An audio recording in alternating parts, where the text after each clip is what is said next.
حاجك فيه من بعد ما جاءك من العلم فقل تعالوا ندع أبناءنا وأبناءكم ونساءنا ونساءكم وأنفسنا وأنفسكم ثم نبتهل فنجعل لعنة الله على الكاذبين إن هذا لهو القصص الحق وما من إله إلا الله وإن الله هو العزيز الحكيم فإن تولوا فإن الله عليم بالمفسدين.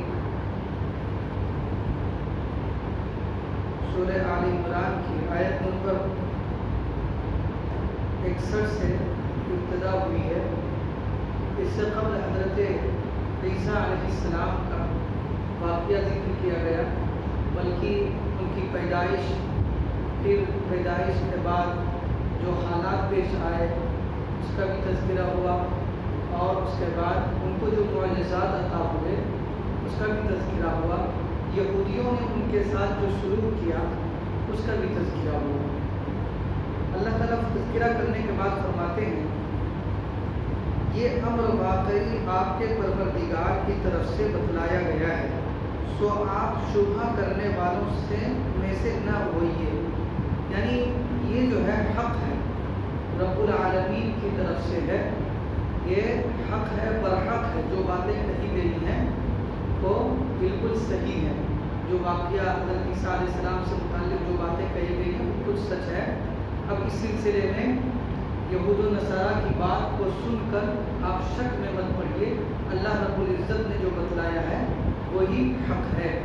ظاہر سی بات ہے کہ یہ اگرچہ اللہ کے رسول صلی اللہ علیہ وسلم سے کہا جا رہا ہے کہ شبہ میں مت پڑیے، لیکن در حقیقت یہ ہم امتیوں کے لیے ہے کہ جو قرآن میں آ گیا ہے وہی برحق ہے. باقی جو اہل کتاب یہود و نصارہ باتیں کرتے ہیں ان باتوں کی وجہ سے، ان کی باتوں کی وجہ سے قرآن میں کہی گئی باتوں میں شک و شبہ نہیں کرنا چاہیے. بس جو شخص آپ سے اس کا ترجمہ سے پہلے اس کا مطلب سمجھ لیا. آگے جو ہے ایک آیت مباہلہ کہتے ہیں، اگلی جو آیت ہے اس کو کہتے ہیں مباہلہ. مباہلہ کا مفہوم یہ ہے کہ جب دو فریق میں کسی بات پر بحث ہو جائے اور دلائل سے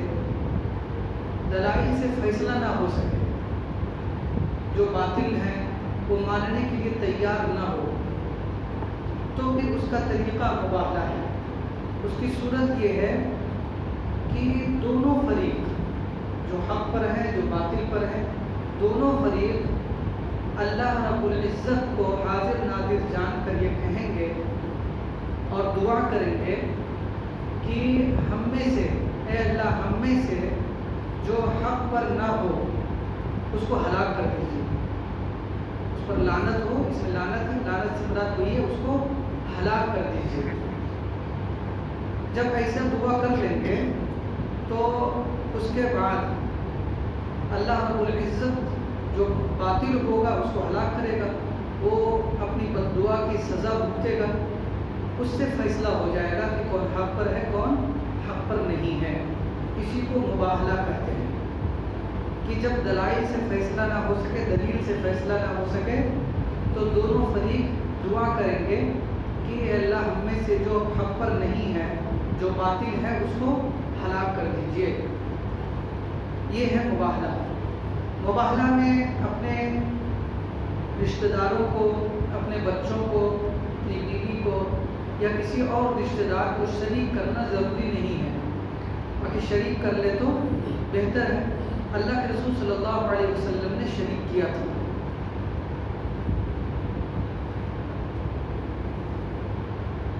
بس جو شخص آپ سے عیسیٰ علیہ السلام کے بارے میں اب بھی حجت کرے آپ کے پاس علم قطعی آنے کے بعد، تو آپ فرما دیجئے کہ آ جاؤ، ہم اور تم بلا لیں اپنے بیٹوں کو اور تمہارے بیٹوں کو، اور اپنی عورتوں کو تمہاری عورتوں کو، اور خود اپنے نفسوں کو اور تمہارے تنوں کو، یعنی تمہارے بدن کو بھی پھر ہم سب مل کر خوب دل سے دعا کریں اس طور پر کہ اللہ کی لعنت بھیجے ان پر جو اس بحث میں ناحق پر ہوں۔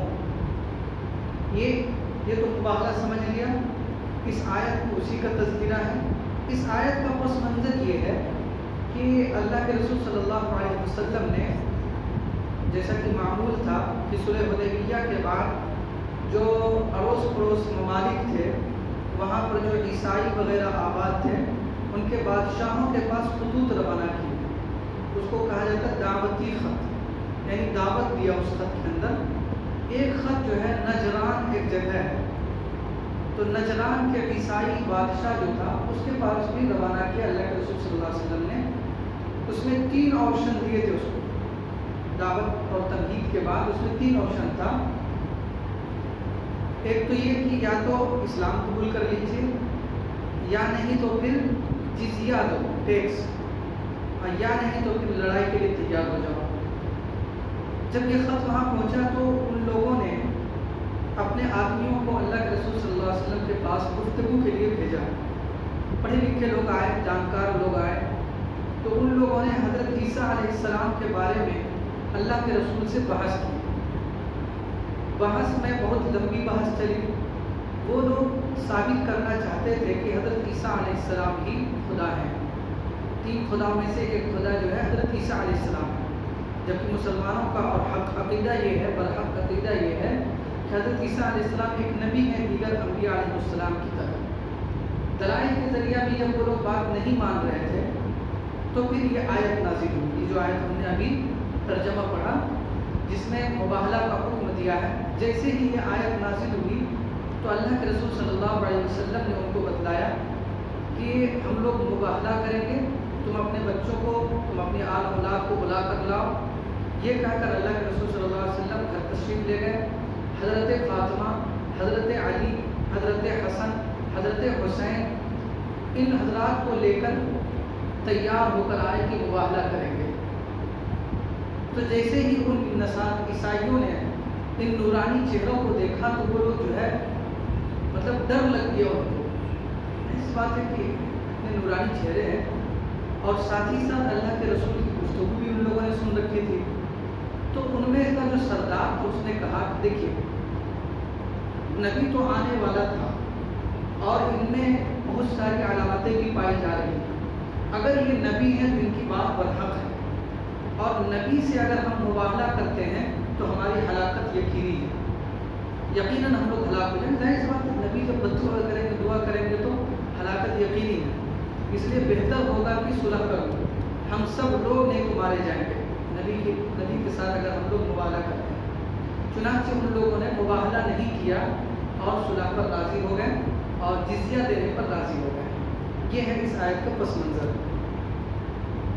اگلی آیت ہے، بے شک جو کچھ مذکور ہوا وہی ہے سچی بات، اور کوئی معبود ہونے کے لائق نہیں سوائے اللہ کے۔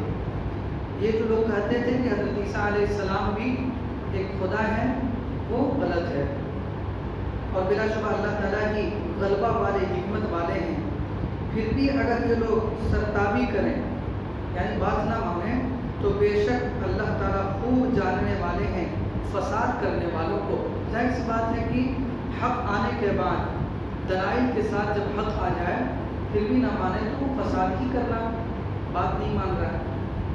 قل يا أهل الكتاب تعالوا إلى كلمة سواء بيننا وبينكم ألا نعبد إلا الله ولا نشرك به شيئا ولا يتخذ بعضنا بعضا أربابا من دون الله فإن تولوا فقولوا اشهدوا بأننا مسلمون۔ آپ فرما دیجئے کہ اے اہل کتاب، آؤ ایک ایسی بات کی طرف جو ہمارے اور تمہارے درمیان مسلم ہونے میں برابر ہے، اور وہ یہ ہے کہ سوائے اللہ کے ہم کسی اور کی عبادت نہ کریں اور اللہ تعالیٰ کے ساتھ کسی کو شریک نہ ٹھہرائیں، اور ہم میں سے کوئی کسی دوسرے کو رب قرار نہ دے اللہ تعالیٰ کو چھوڑ کر۔ پھر اگر وہ لوگ حق سے اعراض کریں تو تم لوگ کہہ دو کہ تم ہمارے اس اقرار کے گواہ رہو کہ ہم تو ماننے والے ہیں۔ دراصل وہ لوگ جو ہے کہتے ہی تھے، جھگڑا تو چلتا ہی، مطلب وہ لوگ بحث وغیرہ کرتے تھے اہل کتاب سے مراد یہودی اور عیسائی ہے، اس میں ان کو دعوت دینے کا حکم دیا ہے کہ ان کو کلمہ لا الہ الا اللہ پر ہی دعوت دیجیے پہلے، کیونکہ وہ لوگ وہ تھے جس میں اس آیت میں بھی ہے کہ آئیے ہم لا الہ الا اللہ پر جمع ہو جائے، اکٹھے ہو جائے، اسی کو مان لیں، اللہ کے علاوہ کوئی عبادت کے لائق نہیں ہے، اور یہ جو تم لوگ آپس میں ایک دوسرے کو رب بنا رکھا ہے وہ نہ کریں۔ ایک دوسری آیت ہے اتخذوا احبارهم ورهبانهم اربابا من دون اللہ، کہ ان لوگوں نے اپنے احبار، اپنے علماء کو ہے نا اللہ کو چھوڑ کر رب بنا لیا ہے۔ کسی صحابی نے دریافت کیا یا رسول اللہ کہ یہ لوگ جو ہے اپنے علماء کو رب کہاں مانتے ہیں؟ تو علماء کو مانتے ہیں علماء، تو اللہ کے رسول صلی اللہ علیہ وسلم نے فرمایا کہ دراصل ان کے علماء جب کتاب سے ہٹ کر اپنی طرف سے کسی حلال چیز کو حرام قرار دے دیتے ہیں، کسی حرام چیز کو حلال قرار دیتے ہیں، تو یہ تو رب ہونے کا دعویٰ ہے، یہ کام تو اللہ کا ہے، یہ لوگ یہ کام کرتے ہیں اور ان کے جو پیروکار ہیں اس کو بھی مان لیتے ہیں۔ تو انہوں نے گویا حلال کو حرام کر کے اور حرام کو حلال کر کے رب ہونے کا دعویٰ کیا کہ ہم رب ہیں۔ یہ اتھارٹی اور یہ اختیار اللہ کو ہے، تو انہوں نے ایسا کیا اور ان کے جو پیروکار ہیں، ان کے جو ماننے والے ہیں، ان کے فالوورس ہیں، اس کو مان لیتے ہیں۔ تو ان لوگوں نے گویا ان لوگوں کو ایک انسان کو اپنے جیسے انسان کو رب بنا لیا۔ اس آیت کے اندر اور اس آیت کے اندر جو ہے اسی کو کہا گیا کہ اس آیت کے اندر یہ کہا گیا کہ اللہ ہی کی عبادت مانیں، اللہ ہی کو رب مانیں گے، اسی کے حلال کی ہوئی چیز کو حلال مانیں گے، اسی کے حرام کی ہوئی چیز کو حرام مانیں گے، اور یہ جو آپس میں ایک دوسرے کو رب بنا رکھا ہے وہ رب نہیں بنائیں گے۔ ایک بات تو یہ ہو گئی۔ دوسری بات یہ ہے کہ اس میں دعوت کا طریقہ دیا گیا ہے، وہ یہ کہ اگر مخالف ایسا ہے کہ جو ہمارے عقیدے سے بالکل ہٹ کر ہے، تو اس کو کسی ایسی بات پر جمع کیا جائے، ایسی بات کی دعوت دی جائے جس پر جمع ہو سکتا ہے اگلا فریق، اگلا جو آدمی جس پر جمع ہو سکتا ہے، جس پر اتفاق کر سکتا ہے۔ جیسے یہی ہے، اصل ان لوگوں وہ لوگ بھی جانتے تھے کہ حقیقت یہ ہے، ان میں جو پڑھے لکھے سمجھدار تھے، کہ حقیقت یہ ہے کہ اللہ ہی معبود ہے، اللہ کے علاوہ نہیں ہے، اور حقیقت میں ان کو یہی بات ان کے نبی نے بھی بتلائی تھی، لیکن ان لوگوں نے اپنے بدعت کے طور پر حضرت عیسیٰ علیہ السلام کو عیسائیوں نے رب مان لیا، حضرت عزیر علیہ السلام کو رب کا درجہ اور ابن اللہ، اللہ کا بیٹا ان کا درجہ دے دیا، تو یہ سب کام جو ہے غلط کیا تھا۔ تو ایک بات تھی لا الہ الا اللہ کہ اللہ کے علاوہ کوئی عبادت کے لائق نہیں، اس پر وہ لوگ اکٹھا ہو سکتے تھے، اسی کی دعوت دی گئی کہ کم سے کم اس پر اکٹھا ہو جائے۔ آج اس سے ہٹ کر آج امت مسلمہ میں خاص طور پر ابھی تو میں یہ سمجھتا ہوں کہ غیروں کے حملوں کی وجہ سے اور مسلسل مسلمانوں پر جو ان لوگوں کی طرف سے مشکلات کھڑی کی جا رہی ہے غیروں کی طرف سے، ان اسباب کی بنیاد پر ہمارے اندر فرقہ ہونے کے باوجود جو ہے فرقہ پرستی میں شدت نہیں ہے۔ جو آج سے کچھ سالوں پہلے شدت تھی، مناظرے کا ایک ماحول تھا، آج بھی کہیں کہیں شدت پائی جاتی ہے۔ تو آج جو حالات ہیں، ان حالات میں مسلمانوں کو چاہیے کہ ہم ان باتوں پر اکٹھے ہو جائیں جن باتوں میں کسی کا اختلاف نہیں۔ ہمارے نبی ایک ہیں، ہم نماز ایک طرح پڑھتے ہیں، ہماری اذانیں ایک ہیں، ہمارا کعبہ ایک ہے، ہمارا اللہ ایک ہے، سینکڑوں چیزیں ایسی ہیں، نماز سب کو پڑھنی ہے، اس کی دعوت دیجیے۔ تو یہ وہ وقت ہے کہ جو باتیں متحدہ ہیں ان پر ہم لوگ اکٹھا ہو جائیں۔ باقی جو باتیں اختلافی ہیں آپ اپنا کیجیے، ہم اپنا کریں گے، دھیرے دھیرے وہ اپنا جو دھیرے دھیرے جب وہ حق پہنچے گی، حق بات پہنچے گی تو لوگ مانیں گے بھی۔ جہاں جہالت ہے، جہالت کا علاج جو ہے وہی علم ہے، علم جائے گا تو خود بخود جہالت ختم ہوگی، اور جو طرح طرح کے رسوم و رواج امت کے اندر پائی جاتی ہے وہ ختم ہو جائے گی۔ یا اہل الکتاب لم تحاجون فی ابراہیم وما انزلت التوراۃ والانجیل الا من بعدہ افلا تعقلون۔ ها أنتم هؤلاء حاجزتم فيما لكم به علم فلم تحاجون فيما ليس لكم به علم والله يعلم وأنتم لا تعلمون ما كان إبراهيم يهوديا ولا نصرانيا ولكن كان حنيفا مسلما وما كان من المشركين إن أولى الناس بإبراهيم للذين اتبعوه وهذا النبي والذين آمنوا والله ولي المؤمنين. اس سے پہلے ترجمہ سے پہلے جو ہے سمجھ لیجیے مفہوم کہ حضرت ابراہیم علیہ السلام ایک ایسے نبی ہیں جن کو ابو الانبیاء بھی کہا جاتا ہے، نبیوں کے باپ، ابا. چونکہ حضرت ابراہیم علیہ السلام سے جو حضرت اسحاق ہیں، ان کے صاحبزادے حضرت یعقوب ہیں، ان کی اولاد سے بنی اسرائیل کی نسل چلی اور اس میں سینکڑوں سے بھی زیادہ جو ہے انبیاء علیہ السلام تشریف لائے. دوسرے جو صاحبزادے تھے حضرت اسماعیل علیہ السلام، ان کی اولاد سے اللہ کے رسول صلی اللہ علیہ وسلم مبعوث ہوئے. تو اور یہ جو ہے مکہ میں حضرت اسماعیل علیہ السلام بس گئے. تو دین کون سا ہوا؟ حضرت ابراہیم علیہ السلام ہر دین ہی ہوا. تو مکہ میں بسے، ان کا اثر وہاں رہا. تو مکہ والے بھی اپنے آپ کو جو کہ مشرک تھے، شروع میں مشرک نہیں تھے لیکن بعد میں شرک آ گئے ان کے اندر، تو وہ لوگ بھی اپنے آپ کو حضرت ابراہیم علیہ السلام کی طرف نسبت کرنے میں فخر محسوس کرتے تھے. یہ تو مکہ والے مشرکین کا حال ہوا. یہودی عیسائی تو وہ کہتے تھے کہ پیدائشی ہمارا حق ہے، ہمارے آبا و اجداد میں سے ہیں حضرت ابراہیم علیہ السلام، کیونکہ حضرت اسحاق ان کے صاحبزادے حضرت یعقوب علیہ السلام اور انہی کی اولاد تھے بنی اسرائیل. تو وہ لوگ بھی کہتے تھے کہ ہم لوگ جو ہے وہ لوگ بھی کہتے تھے کہ حضرت ابراہیم علیہ السلام ہمارے ہیں، یعنی ان کی طرف اپنی نسبت کرنے میں فخر محسوس کرتے تھے. عیسائی بھی، یہودی بھی اور یہ مشرکین مکہ بھی، یہ لوگ بھی اپنے آپ. بلکہ بعض لوگوں کا کہنا ہے یہ جو برہمن ہے یہ بھی ابراہیم ہی سے بنا ہے، یہ بھی انہی لوگوں کی نسل سے ہے، لیکن یہ تاریخی بات نہیں ہے، یہ کچھ لوگوں کا کہنا ہے. بہرحال کیونکہ یہ لوگ بھی تو باہر ہی سے آئے ہیں، یہ لوگ تھوڑی یہاں کے ہیں، چاہے اگر سے کچھ پہلے آئے ہوں، اسلام سے پہلے آئے ہوں، مسلمان سے، لیکن باہر ہی کے ہیں لوگ.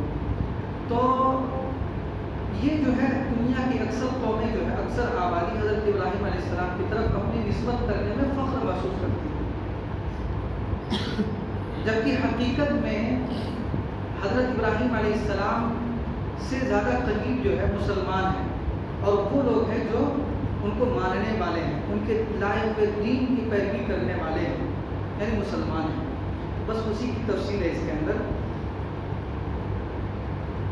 بلکہ یہ لوگ عیسائی اور یہودی تو کہتے تھے کہ حضرت ابراہیم علیہ السلام دین عیسوی پر تھے، ان کا دین بھی حضرت عیسیٰ علیہ السلام والا دین تھا. اور یہودی کہتے تھے کہ حضرت ابراہیم علیہ السلام حضرت موسیٰ علیہ السلام کے دین پر تھے. اللہ تعالیٰ فرماتے ہیں یا اہل کتاب، اے اہل کتاب کیوں حجت کرتے ہو حضرت ابراہیم علیہ السلام کے بارے میں، حالانکہ نازل نہیں کی گئی تورات اور انجیل مگر ان کے زمانے کے بعد. یہ کیسے ہو سکتا ہے؟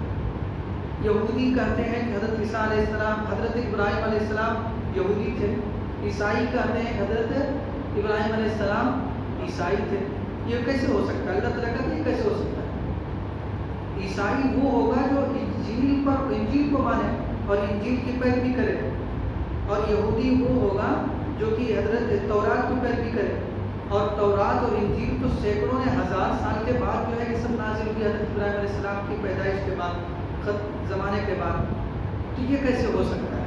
اسی کو اللہ تعالیٰ نے فرمایا تم کیوں جھگڑتے ہو کہ حضرت ابراہیم علیہ السلام کے بارے میں کہ وہ دین عیسوی پر تھے یا دین یہودیت پر تھے، دین مسلم پر تھے. یہ نہیں ہو سکتا، کیونکہ حضرت ابراہیم علیہ السلام کی پیدائش اور ان کا زمانہ تو 1000 سال بھی، بلکہ 1000 سال پہلے حضرت موسیٰ علیہ السلام سے تقریباً 1000-2000 سال پہلے کے ہیں. اور حضرت موسیٰ علیہ السلام کے بعد حضرت عیسیٰ علیہ السلام کا زمانہ جو ہے تقریباً 2000 سال 1000 سال بعد کا ہے. تو یہ کیسے ہو سکتا ہے؟ یا اہل کتاب، اے اہل کتاب کیوں حجت کرتے ہو حضرت ابراہیم علیہ السلام کے بارے میں، حالانکہ نازل نہیں کی گئی تھی تورات اور انجیل مگر ان کے زمانے کے بہت بعد، کیا تم سمجھتے نہیں ہو؟ اتنی بات بھی سمجھ میں نہیں آتی؟ ہاں تم ایسے ہو کہ ایسی بات میں تم حجت کر ہی چکے تھے جس سے تم کو کسی قدر تو واقفیت تھی۔ کیا مطلب؟ حضرت عیسیٰ علیہ السلام کے معجزات کا وہ لوگ تذکرہ کرتے تھے۔ یہ بات صحیح ہے کہ اللہ رب العزت نے ان کو معجزات عطا کیے تھے، اور کئی بڑے بڑے معجزات بھی اللہ رب العزت نے ان کو عطا کیے تھے۔ تو قرآن میں پچھلے ہفتے بات آئی تھی کہ وہ مٹی کا پرندہ بنا کر اس میں خوب مارتے تھے تو وہ زندہ ہو جاتا تھا۔ اسی طریقے سے کسی اکمہ، کسی کوڑ کا مریض ہوتا تھا، ابرس کوڑ کا مریض ہوتا تھا، یا کہ اندھا ہوتا تھا، اس پر اپنا دست مبارک پھیر دیتے تھے تو وہ اندھا اور وہ کوڑ کا مریض صحیح ہو جاتا تھا۔ لیکن ہر ایک کے ساتھ اللہ رب العزت نے بِإِذْنِ اللَّهِ لگایا ہے کہ حضرت عیسیٰ علیہ السلام کی بھی بات نقل کی ہے کہ حضرت عیسیٰ علیہ السلام نے اپنی قوم سے کہا کہ میں اللہ کے حکم سے یہ کام کرتا ہوں، ہر ایک کے ساتھ بِإِذْنِ اللَّهِ۔ اور سورہ مائدہ کے اندر جو ہے بِإِذْنِ لگایا کہ میرے حکم سے حضرت عیسیٰ علیہ السلام ایسا کرتے تھے۔ تو یہ تو حضرت عیسیٰ علیہ السلام ایسا کرتے تھے، تو یہ بات تو صحیح تھی کہ حضرت عیسیٰ علیہ السلام کو معجزات تھے، لیکن اس کے ساتھ ساتھ وہ لوگ جو ہے وہ لوگ اس کے ساتھ جوڑ دیتے تھے کہ وہ معبود تھے، وہ اللہ تھے، وہ خدا تھے، یہ اس کو جوڑ دیتے تھے جو غلط ہے۔ اسی کو کہہ رہے ہیں کہ ہاں تم ایسے ہو کہ ایسی بات میں تو حجت کر ہی چکے تھے جس سے تم کو کسی قدر تو واقفیت تھی۔ وہی واقفیت کیا تھی؟ معجزات کے بارے میں، معجزات کے بارے میں واقفیت تھی، بڑی معلومات تھی، معجزات ان کو ملے ہیں۔ سو ایسی بات میں کیوں حجت کرتے ہو جس سے تم کو بالکل بھی واقفیت نہیں ہے؟ کون سی بات ہے وہ؟ کہ وہ خدا ہیں۔ ظاہر سی بات ہے، واقفیت نہ ہونے کا مطلب یہ ہے کہ ان پر کوئی دلیل نہیں تمہارے پاس۔ یہ بات تو صحیح ہے کہ ان کو معجزات عطا ہوگا، لیکن وہ خدا تھے، ان پر کوئی دلیل نہیں ہے، اور اللہ تعالیٰ جانتے ہیں اور تم نہیں جانتے۔ حضرت ابراہیم علیہ السلام نہ تو یہودی تھے اور نہ نصرانی تھے، لیکن وہ صراط طریق مستقیم والے اور صاحب اسلام تھے۔ حنیف مسلمہ، حنیف کو کہتے ہیں ایسے شخص کو جو اللہ کو چھوڑ، اللہ کے علاوہ سارے کے سارے دین سے بیزار ہو جائے اور صرف ایک دین کی پیروی کرنے والا، اسی کو مستقیم کہا گیا، سیدھا راستہ کی پیروی کرنے والا۔ اور مسلم کا معنی بھی ہم نے بتایا تھا کہ مسلم کے معنی آتے ہیں اپنے آپ کو، مسلم کے معنی آتے ہیں اطاعت کرنے والا، بس اپنے آپ کو حوالے کر دیا اللہ کے، جیسا حکم دیا، جو حکم دیا سمجھ میں آئے نہ آئے، عقل کے مطابق ہو، عقل کے خلاف ہو، ساری دنیا کچھ بھی کہے، اللہ کا حکم ہے وہ کر لیں۔ حضرت ابراہیم علیہ السلام تو سب سے بڑے تھے مسلم۔ تو مسلم کا اصل معنی یہ ہے، اس معنی کے لحاظ سے ہر نبی جو ہے مسلم ہوتا ہے، ہر نبی کی جو صحیح امت ہے، ان کے زمانے میں جو ان کے فالوورز ہیں وہ مسلم ہے، اس معنی کے لحاظ سے جو معنی ہم نے بتایا ہے۔ ایک معنی اور بھی ہے، لیکن اس معنی کے لحاظ سے ہر نبی اور اس کے ماننے والے مسلم ہوتے ہیں، اور ہم جو امت محمدیہ میں لوگ ہیں وہ سب کے سب مسلم ہیں۔ وَسَمَّاكُمُ الْمُسْلِمِينَ، اور اپنی امت کو یعنی اپنے ماننے والوں کو، حضرت ابراہیم علیہ السلام نے، اللہ رب العزت فرماتے ہیں کہ اپنے ماننے والوں کو حضرت ابراہیم علیہ السلام نے مسلم کا نام دیا ہے۔ یہ سورہ حج کی جو ہے، سورہ حج کی آخری آیت ہے، وَسَمَّاكُمُ الْمُسْلِمِينَ، حضرت ابراہیم علیہ السلام نے تمہارا نام رکھا ہے مسلمین، تمہارا سے مراد امت محمدیہ، کیونکہ امت محمدیہ جو ہے در حقیقت وہ حضرت ابراہیم علیہ السلام کی دین کی پیروی کرنے والے ہیں۔ حضرت ابراہیم علیہ السلام کی دین کی پیروی کرنے والے دعویٰ تو سب کرتے تھے، مشرکین مکہ بھی کرتے تھے، کیونکہ وہاں پر حضرت ابراہیم علیہ السلام کا رہنا سہنا بھی ہوا، حضرت اسماعیل علیہ السلام کا بھی رہنا سہنا ہوا، لیکن اس کے اندر بہت زیادہ جو ہے خلط ملط کر دیا تھا، کچھ چیزیں ان کے اندر باقی تھیں، کچھ نام باقی تھے، حج تھا، حج کا طریقہ بدلا ہوا تھا، تو حج کہاں سے آیا ان میں؟ وہی کعبہ کا حج کرتے تھے وہ لوگ، بلکہ سارا عرب جاتا تھا وہاں اسلام سے پہلے، لیکن تو کہاں سے آیا؟ وہ حضرت ابراہیم علیہ السلام سے آیا۔ حضرت ابراہیم علیہ السلام نے خانہ کعبہ کی تعمیر کی تھی، اس سے پہلے بھی تعمیر کی، لیکن حضرت طوفان نوح میں بالکل برابر ہو گیا تھا. اللہ رب العزت کے حکم سے حضرت ابراہیم علیہ السلام نے اس کی دوبارہ تعمیر کی اور پھر وہاں سے حج کا اعلان کیا اللہ کے حکم سے, اور پھر حج کی ابتدا ہوئی.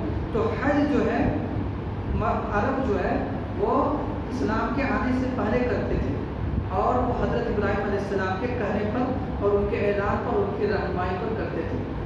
تو دعوت وہ لوگ کرتے تھے, لیکن ان کے اندر تبدیلیاں بہت آ گئی تھیں. حج میں بھی وہ لوگ طرح طرح کے رسوم و رواج ڈال رکھا تھا. تو بہت سارے لوگ جو ہے ننگے طواف کرتے تھے, کہا ہے بھائی اس کپڑا میں ہم گناہ بھی کرتے ہیں اس لیے کپڑا پہن کے کہا ہے. مورتیاں رکھ لی تھی. عمرو بن لحی ایک آدمی گزرا عرب میں, اسی نے مورتی ڈالی تھی سب سے پہلے, یہ تاریخ میں لکھا ہوا. بہرحال اللہ تعالیٰ فرماتے ہیں کہ حضرت ابراہیم علیہ السلام نہ یہودی تھے اور نہ عیسائی تھے, لیکن وہ طریقے مستقیم والے یعنی سیدھا راستہ والے صحابہ اسلام تھے, اور مشرکین میں سے بھی نہ تھے. بلا شبہ سب آدمیوں میں زیادہ خصوصیت رکھنے والا حضرت ابراہیم علیہ السلام کے ساتھ حضرت ابراہیم علیہ السلام سے قریب کون ہے, وہ اللہ تعالیٰ بیان فرماتے ہیں کہ ساتھ وہ لوگ تھے جنہوں نے ان کا اتباع کیا, جنہوں نے ان کی باتیں مانی, جنہوں نے ان کی پیروی کی. وہ جو ہے حضرت ابراہیم علیہ السلام سے زیادہ خصوصی تعلق رکھتے ہیں. اور یہ نبی اللہ کے رسول صلی اللہ علیہ وسلم, چونکہ حضرت اللہ کے رسول صلی اللہ علیہ وسلم کا تو نسب بھی ملتا ہے, اور ساتھ ہی ساتھ جو ہے وہ دین حنیف اور دین ابراہیمی کے اندر جو کمیاں آ گئی تھی, کوتاہیاں آ گئی تھی, ان کو ختم کر کے جو صحیح دین ابراہیمی تھے اس کی بنیاد اور اس کو چلایا اللہ کے حکم سے. اور یہ ایمان والے اور اللہ تعالیٰ حامی ہیں ایمان والوں کو. حضرت ابراہیم علیہ السلام سے خصوصی تعلق تھا ان لوگوں کا جنہوں نے ان کا اتباع کیا, اور یہ نبی ہیں اور ایمان والے بھی جو حضرت ابراہیم علیہ السلام کے دین کو مانتے. جو ہمارا دین اسلام ہے وہ در حقیقت اس کا سینہ جو ہے حضرت ابراہیم علیہ السلام سے ہی جڑتا ہے. تو اہل ایمان جو اس زمانے میں ہے وہ بھی حضرت ابراہیم علیہ السلام سے خصوصی تعلق رکھتے ہیں, اور اللہ تعالیٰ حامی ہے ایمان والوں کے.